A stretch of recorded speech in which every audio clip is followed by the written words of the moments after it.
నమస్తే, welcome to four sides TV special debate. తడబడుతూ అడుగులు వేస్తూనే టీ20 ప్రపంచ కప్లో సెమీఫైనల్ వరకు వచ్చేసింది టీమిండియా.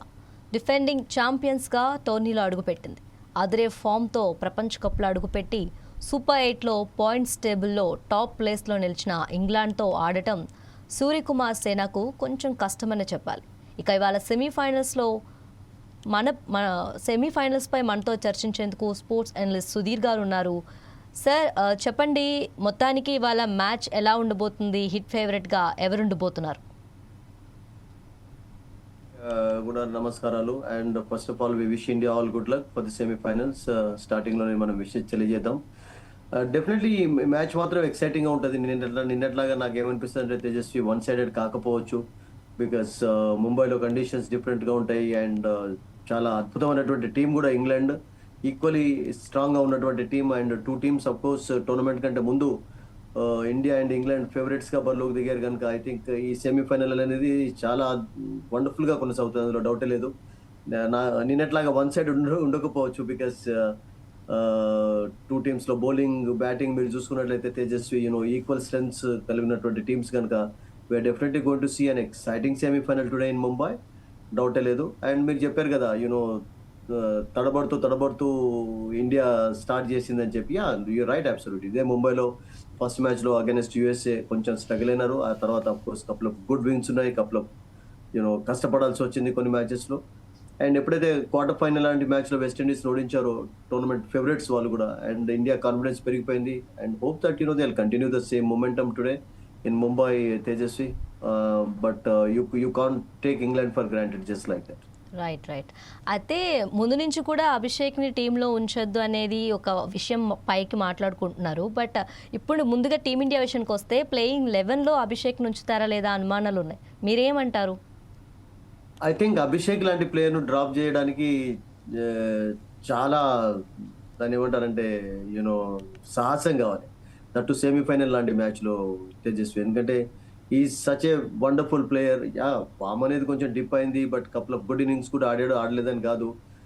3 డక్స్ తర్వాత అతని పైన చాలా ప్రెషర్ అనేది కనబడింది. ఆ తర్వాత కొంచెం అస్వస్థతకు గురి అయ్యి కూడా ఒక మ్యాచ్లో ఆడలేదు నమీబియా అగైనెస్ట్. అండ్ అక్కడ సంజు సామ్సన్ అవకాశాన్ని ఉపయోగించుకున్నాడు. And he played champion innings in the last match actually. But important మ్యాచ్లో నేను అనుకుంటాను అభిషేక్ను పక్కకు పెట్టకపోవచ్చు. That is my this thing. Because మీరు రింకును ఆడిస్తారు అనుకుంటాం, ఓకే, అభిషేక్ ప్లేస్ అదే కదా అందరు అనేది, రింకును ఆడిస్తే బాగుంటుంది అని చెప్పి, రింకు కెన్ ఫీల్ బెటర్ అని చెప్పి అతను ఆడించాలని అనుకుంటాను. బట్ రింకు బ్యాటింగ్ చేసే సమయం ఎప్పటి వరకు వస్తుంది మనందరికీ తెలుసు. ఈ బ్యాట్ సెట్ 6th 7th రౌండ్లో బ్యాటింగ్ చేస్తాడు. అండ్ అప్పటి వరకు అంతమందికి ఛాన్సెస్ వస్తాయా? ఒకవేళ ఇండియా బ్యాటింగ్ అంత స్ట్రాంగ్గా ఉంది కనుక ఈవెన్ అవుట్ అయినప్పుడు కూడా నేను అనుకుంటాను 5-6 వికెట్స్ కోల్పోయినప్పుడు కూడా లోవర్ ఆర్డర్కి అంత బ్యాటింగ్ రాలేదు. మీకు అక్షర్ పటేల్ వరకు కూడా చాలా తక్కువ బ్యాటింగ్ రావడం చూసాం. సో అటువంటి సిచ్యువేషన్ ఉన్నప్పుడు why do you need Rinku in place of Abhishek? Actually Abhishek as an ఓపెనర్గా నేను అనుకుంటాను ఈ can be always a good choice actually. And ముంబైలో అగైనెస్ట్ ఇంగ్లాండ్ ముఖ్యంగా తన హైయెస్ట్ స్కోర్ కూడా ఇక్కడనే సాధించాడు టీ20లో కొన్ని నెలల క్రితమే తేజస్వి. సో దాంతో నాకు అనిపిస్తుంది అతనికి ఆ కాన్ఫిడెన్స్ కూడా క్యారీ కావచ్చు. And is a big match player అండి. ఇంపార్టెంట్ మ్యాచెస్లో చాలా చక్కగా ఆడతారు కనుక I don't think they will take that daring step to leave him out. Right. అయితే అంతేకాదు సార్, గతంలో అభిషేక్ శర్మ వాంఖేడేలో ఇంగ్లాండ్పై 54 బంతుల్లోనే 135 రన్స్ స్కోర్ చేశాడు. మనం మరోసారి అలాంటి ఇన్నింగ్స్ అభిషేక్ నుంచి ఎక్స్పెక్ట్ చేయొచ్చా? Not exactly like that, but ఒక గుడ్ ఇన్నింగ్స్ అయితే ఎక్స్పెక్ట్ చేయొచ్చు. ప్రతిసారి కూడా అలా 50 బాల్స్లో 100 స్కోర్ చేస్తారని మనం ఎక్స్పెక్ట్ చేయలేం. నిన్న ఫర్ ఎగ్జాంపుల్ ఫిల్ అలెన్ 33 బాల్స్లోనే 100 రన్స్ స్కోర్ చేశాడు. Do you think that is going to score every time? Actually ప్రతిసారి ఎవరు కూడా అట్లా చేయలేరు. సంజు సామ్సన్ కూడా కపుల్ ఆఫ్ 100 సౌత్ ఆఫ్రికాతో ఉన్నాయి. అండ్ మొన్న అద్భుతంగా ఆడాడు. అట్లాగే తిలక్ వర్మ లాస్ట్ ఇయర్ ఎంత అద్భుతంగా ఆడాడు చూసాం. అండ్ ఈ సంవత్సరం ఇప్పటివరకు ఇంకా కొంచెం 50 కొట్టడానికి కొంచెం స్ట్రగుల్ అవుతున్నాడు. ఈస్ ప్లేయింగ్ వెల్ యాక్చువల్లీ, అందులో డౌట్ లేదు. సో ప్రతిసారి సేమ్ పర్ఫార్మెన్స్ రిపీట్ అవుతుందని చెప్పి మనం అనుకోం. నిన్న హ్యాట్రిక్ తీసుకున్న వాళ్ళు ఇవాళ 0 వికెట్స్ కూడా తీసుకోకపోవచ్చు, రన్స్ ఎక్కువగా ఇవ్వచ్చు. సో క్రికెట్ ఉన్నటువంటి బ్యూటీ అండి. అంటే yesterday if your 0 you might be hero today, and if your hero yesterday you might be 0 today. So that is the game's nature, అట్లా ఉంటుంది కనుక you can't expect every time to score 100s అండి. 100s ప్రతిసారి స్కోర్ చేయడం అనేది టీ20లో it's not this thing. Because టీ20లో రియల్గా చెప్పాలంటే తేజస్వి 30-40s అనేవి మంచి స్కోర్స్ అవుతాయి. రియల్గా చెప్పాలంటే అబ్సల్యూట్లీ. ఎందుకంటే you don't need to score hundreds అండి. మీకు 30-40 ఒక కపుల్ ఆఫ్ ప్లేయర్స్ స్కోర్ చేసినట్లయితే కూడా you can get to big total around 160-170 చేసే ఛాన్స్ ఉంటుంది. So you you you you I mean we should not think also, అలా అనుకోకూడదు ప్రతిసారి స్కోర్ చేయాలి అని కూడా మనం అనుకోకూడదు. 100 చేయలేరు కూడా, it's not possible for anyone. True. అయితే మీరు వినే ఉంటారు సార్, శామ్ కరణ్ చెప్పిన మాటలు, ఆయన చేసిన కామెంట్స్ వినే ఉంటారు. మరోపక్క అభిషేక్ కోసం మనం ప్రత్యేక ప్రణాళికలతో సిద్ధంగా ఉన్నట్లు ఇంగ్లాండ్ ఆల్రౌండర్ శామ్ కరణ్ చెప్తున్నాడు. తమపై మరోసారి అలాంటి విధ్వంసకర ఇన్నింగ్స్ ఆడనివ్వమని కూడా తేల్చి చెప్తుంది. కానీ అభిషేక్ తన తప్పులను తెలుసుకొని మళ్ళీ రెక్టిఫై చేసుకోగలరా? అభిషేక్ ఉన్నటువంటి ఇప్పుడు సమస్య ఏంటంటే, కొంచెం మీరు అన్నట్టుగా మంచి క్వశ్చన్ అడిగారు. ఇప్పుడు ఎప్పుడైతే టోటల్ గా మన వైపు ఫామ్ ఉండదో తేజస్వి, అప్పుడు ఏం చేయాలంటే కొంచెం సెట్ అయ్యే ప్రయత్నం చేయాలి. నిన్న అసలు యాక్చువల్ గా క్వింటన్ డికాక్ అట్లా చేయలేకపోయాడు. మనం అతని ఎగ్జాంపుల్ కూడా తీసుకుందాం, యాడ్ చేద్దాం అనుకుంటే. ఆల్రెడీ ఒక 6 బౌండరీ వచ్చిన తర్వాత why do unnecessary gift your wicket? నేను గిఫ్ట్ ఇచ్చాడు అండ్ ఆ తర్వాత ప్రెషర్ అనేది క్రియేట్ అయింది సౌత్ ఆఫ్రికా. సో అట్లాగే అభిషేక్ కూడా నాకు ఏమనిపిస్తుంది అంటే, సునీల్ గవాస్కర్ అదే చెప్తారు కదా, the greatest cricketer, Indian cricketer. మన వైపు ఎప్పుడైతే ఫామ్ ఉండదో, మనం స్ట్రగుల్ అవుతూ ఉంటామో, అప్పుడు ఏం చేయాలంటే అప్పుడు కొంచెం స్ట్రేట్ బ్యాట్ తోటి ఆడి 1s 2s తీసి బౌండరీస్ సాధించి తర్వాత కొంచెం సెట్ అయ్యే ప్రయత్నం చేయాలి. ఎందుకంటే ప్రతిసారి కూడా మన అగ్రెసివ్ అప్రోచ్ మన వర్కౌట్ కాకపోవచ్చు. సో ఇప్పుడు ఫర్ ఎగ్జాంపుల్ ఏదైనా ప్రాబ్లమ్ సాల్వ్ చేసేటప్పుడు మనం బాగా కోపంగా ఉన్నాం అనుకోండి, దానికి సమస్య అనేది ఉండదు అసలు. మనం కొంచెం కూల్ డౌన్ అయ్యి మనల్ని మనం అర్థం చేసుకొని కొంచెం దాన్ని పరిష్కరించి అది చేసినట్లయితే then we can achieve success. So అట్లాగే అభిషేక్ కూడా టాలెంట్ ఉంది, ఫామ్లో లేడని కాదు, టాప్లో బ్యాటింగ్ అంటే జీరోస్ ఉన్నాయి కానీ, బట్ స్టిల్ ఈ సంవత్సరం మొత్తం అద్భుతంగానే ఆడుతున్నాడు కనుక కొంచెం సెట్ అయ్యేదాకా, అంటే స్టార్టింగ్ లో పవర్ ప్లేలో అనవసరంగా తన వికెట్ పారేసుకోకుండా ఒక స్ట్రాటజీ తోటి ఆడినట్లయితే that can I think work out to him అని నాకు అనిపిస్తుంది Tejaswi. Hope you'll agree. Yeah అయితే క్రికెట్ లవర్స్కి ఒక్కొక్కరికి ఒక్కొక్క ఎక్స్పెక్టేషన్స్ ఉంటాయి. సో ఇక్కడ మనం చూసుకుంటే Sanju Samson do or die మ్యాచ్లో ఆడిన తీరును మనం అందరం గమనిస్తే ఎంతో కామ్గా లూజ్గా బౌండరీ బాదుతూ మంచి బాల్ను సింగిల్స్ 2s తీస్తూ చాలా మంచిగా ఇండియాను సెమీస్కి చేర్చాడు. ఈరోజు అలాంటి ఆట మనం తన నుంచి చూడగలమంటారా?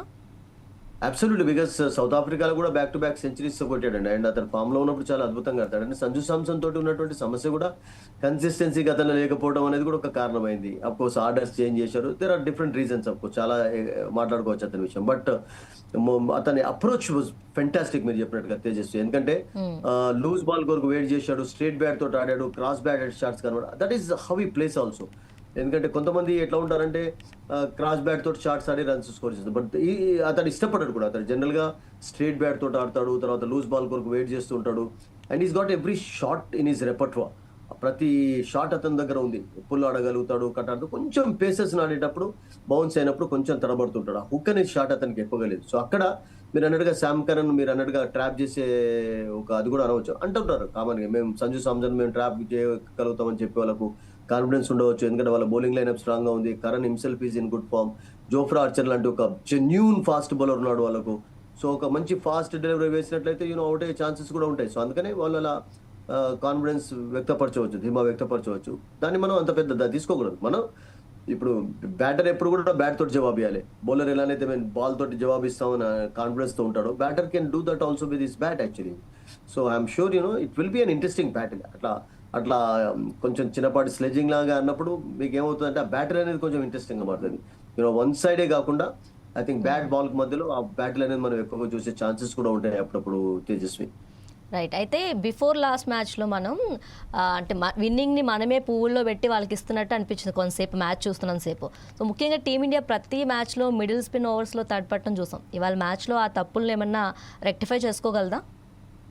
చాలా మంచి క్వశ్చన్. అదే మీరు ఎగ్జాంపుల్ ఇంతకుముందు మనం ఫస్ట్ టైం అభిషేక్ శర్మ ఆడని మ్యాచ్ మనం ఢిల్లీలో జరిగిందని ఒకసారి కొంచెం ఇక్కడ మనం యాడ్ చేసినట్లయితే మీరు చెప్పినట్టుగా తేజస్వి, అప్పుడు కూడా ఆ మ్యాచ్ లో 230 స్కోర్ ఎఫర్ట్లెస్ గా సాధిస్తారు అనుకున్నాం. ఎందుకంటే అటువంటి స్టార్ట్ లభించింది. ఇషాన్ కిషన్ అటువంటి స్టార్ట్ ఇచ్చారు. ఆ తర్వాత సడన్ గా బ్రిటిల్ గా కనబడింది. అంటే ఇండియన్ బ్యాటింగ్ ఒకసారి ప్యాకా కార్డ్స్ లాగా అంటుంటాం కదా, లైక్ ప్యాకప్ కార్డ్స్ లాగా కొలాప్స్ కూడా అయిపోయింది, పేక ముక్కల్లాగా. So I think these things happened also. మీరు అన్నట్టుగా అటువంటి ప్రెషర్ ఒక్కొక్కసారి ఇన్వైట్ చేసుకున్నారు. సో అబ్సల్యూట్లీ మీరు అన్నట్టుగా ఒకవేళ పవర్ ప్లేలో ఒక కపుల్ ఆఫ్ వికెట్స్ కోల్పోయినట్లయితే ఒక పార్ట్నర్షిప్ కొరకు ప్రయత్నించడం చాలా ఇంపార్టెంట్. ఎందుకంటే యుఎస్ అగైనెస్ట్ కూడా అట్లాగే ఇండియా 70 for 6 5 కావడం కూడా చూసాం, 49 for 5 అయినారు. సో అట్లా ప్రాబ్లమ్స్ కాకుండా చూసుకోవడం అనేది ఇంపార్టెంట్ మ్యాచ్ లో చాలా కీలకం. బికాస్ బ్యాటింగ్ లైనప్ అద్భుతంగా ఉంది కనుక 1-2 పార్ట్నర్షిప్స్ సరిపోతాయి. ఎందుకంటే ఇంగ్లాండ్ బ్యాటింగ్ లైనప్ కూడా చాలా అద్భుతంగా ఉంది తేజస్వి. మన విషయం మాట్లాడుకుంటున్నాం కానీ వాళ్ళు ఏం తక్కువ లేరు. వాళ్ళు మీకు ఇక్కడ ఫర్ ఎగ్జాంపుల్ ఈశాన్ కిషన్, సంజు సామ్సన్, అభిషేక్ శర్మ ఉంటే అక్కడ బట్లర్, తర్వాత మీకు సాల్ట్, కెప్టెన్ స్వయంగా అద్భుతంగా ఆడుతున్నాడు బ్రూక్, అట్లాగే మీకు బెతెల్ మంచి ఫామ్ లో ఉన్నాడు, బ్యాంటన్ చాలా మంచి player, and Jacks is really been outstanding in this tournament. 4 man of the match awards ఉన్నాయి. ఇంగ్లాండ్ స్ట్రగుల్ అయింది, ఇక్కడనే స్ట్రగుల్ అయినారు వాళ్ళు కూడా. So 2 teams batting style strong గా ఉంది కనుక కొంచెం అప్రోచ్ మీరు అనేది డిఫరెంట్ గా ఉండాలి. ఎందుకంటే పవర్ ప్లేలో ఒకవేళ 2 వికెట్స్ కంటే ఎక్కువగా కోల్పోయే సిచ్యువేషన్ ఏర్పడినప్పుడు మీరు అన్నట్టుగా ఒక పార్ట్నర్షిప్ కోల్పోయి, because that didn't happen with south Africa yesterday. South Africa ఓడిపోవడానికి కారణం ఏంటంటే వాళ్ళు కొంచెం వస్తూనే రన్స్ స్కోర్ చేయడం మొదలు పెట్టారు. వస్తూనే డికాక్ వికెట్ పడిపోయిన తర్వాత రికల్టన్ వస్తూనే అతను కూడా ఒక షాట్ ఆడే ప్రయత్నం చేశాడు, ఈ లాస్ట్ ఈజ్ వికెట్. సో అట్లా కాకుండా మీరు అన్నట్టుగా పార్ట్నర్షిప్స్ కొరకు ఎప్పుడైతే మీరు ప్రయత్నిస్తారో then you can get to a good total. ఇప్పుడు యాక్సన్ and for example that Stubbs అట్లా ఒక పార్ట్నర్షిప్ నమోదు చేశారు కనుక 50+, 60+, దే కుడ్ అట్లీస్ట్ మేక్ 169 చేయగలిగారు, ఆ టోటల్ కి చేరుకోగలిగారు. లేకుంటే ఆ సిచ్యువేషన్ లో మరొక వికెట్ కోల్పోయినట్లయితే South Africa would have made those runs also. So same with India, Akshar Patel and Suryakumar Yadav, if you go back to the first match against USA, it's the same place Tejaswi, Suryakumar and Akshar Patel యొక్క 40 runs partnership, it was very key for India to get to that important total. Yes, అయితే batting పరంగా team India పర్వాలేదు అనిపించినా మనకి bowling fielding విషయంలో చాలా పొరపాట్లు చేస్తుంది. ఈ రోజు ఆ తప్పులను దిద్దుకోకపోతే మ్యాచ్ మీద ఎలాంటి ఎఫెక్ట్ పడే ఛాన్స్ ఉందంటారు? అంటే ఫీల్డింగ్ వీక్ గా ఉండటం రోజు బౌలింగ్ యొక్క స్ట్రెంత్ పాపం కనబట్టలేదు. మీరు ఇప్పుడు హార్దిక్ పాండ్యా బౌలింగ్ చేస్తున్నాడు, అతని బౌలింగ్ లో క్యాచ్ డ్రాప్ అయితే మీరు ఫీల్డర్ ను బ్లేమ్ చేయాలి కానీ బౌలర్ ను బ్లేమ్ చేసే ఛాన్స్ ఉండదు. So bowling is good actually, but fielders నుంచి అబ్సల్యూట్లీ తేజస్వి మీరు అన్నట్టుగా 100% సపోర్ట్ అనేది లభించలేదు. ఎందుకంటే దాదాపుగా 15 వరకు క్యాచెస్ ఇండియా డ్రాప్ చేశారు ఈ టోర్నమెంట్ లో. అంటే దెర్ ఈస్ సంథింగ్ అక్కడ కొంచెం కన్సర్న్ అనేది కనబడుతుంది. అక్కడ కొంచెం ఈరోజు కసరత్ ఎక్కువగా చేయాలి అండ్ మరింత స్ట్రాంగ్ గా ఉండాలి. Because catches win you matches and catches lose you matches. ఒక important catches win you matches ఎలా అంటుంటామో, ఒక ఇంపార్టెంట్ జంక్షన్ లో క్యాచ్ డ్రాప్ చేసి you lose that match also. So you are very correct actually Tejaswi. Indians fielding విషయంలో absolutely 200% పెట్టాలి ఈరోజు, because it's a semifinal match. Yes. అయితే ఫీల్డింగ్ విషయంలో మీరు జింబాబ్వే మ్యాచ్ తీసుకుంటే మనం శివం దుబే బాల్ పక్క నుంచి పోతుంటే కనీసం ఎఫర్ట్ పెట్టకుండా గివప్ ఇచ్చాడు. ఆ తర్వాత ఏకంగా బౌలింగ్లో 26 పరుగులు తీసుకున్నాడు అనమాట. ఇలాంటి ఓవరే ఈరోజు పడితే సిచ్యువేషన్ ఎలా ఉండబోతుంది? These things sometimes happen because cricket లో these are all part of the game. ఒక రకంగా చూసినట్టయితే you drop easy catches and you take some fantastic catches actually. అప్పుడప్పుడు అట్లా కూడా జరుగుతూ ఉంటుంది, మనం దాన్ని కూడా కాదండి.